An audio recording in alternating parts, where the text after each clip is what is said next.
Kita buka dengan informasi pertama, Saudara. Tim Satuan Reskrim Polresta Banda Aceh dan Aceh Besar berhasil mengungkap kasus pembunuhan berencana yang mayatnya ditemukan telah membusuk di kawasan pegunungan Kabupaten Aceh Besar beberapa waktu lalu.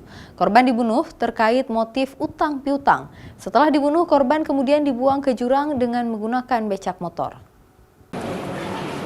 Hanya karena sering menagih hutang, Baliana, 55 tahun, seorang wanita yang berprofesi sebagai pedagang, warga Kecamatan Darul Imarah, Kabupaten Aceh Besar, diduga dibunuh oleh rekannya dengan menggunakan kayu lesung di kepalanya dan tali di leher.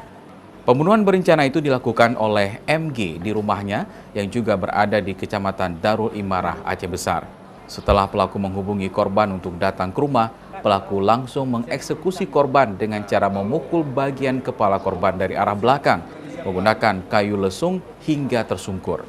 Setelah korban tak bernyawa, pelaku MG yang dibantu oleh rekannya YD kemudian membawa jasad korban dengan menggunakan becak untuk dibuang ke jurang di kawasan Gunung Paro, Aceh Besar.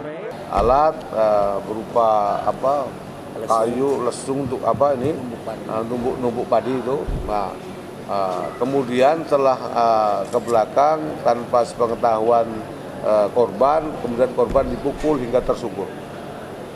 Kedua pelaku kini ditahan di Mapolresta Banda Aceh untuk dilakukan pemeriksaan lebih lanjut. Pelaku dijerat dengan pasal 338 Junto, pasal 340 KUHP tentang tindak pidana pembunuhan berencana.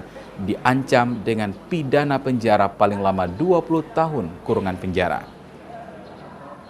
Raja Umar, Kompas TV, Banda Aceh.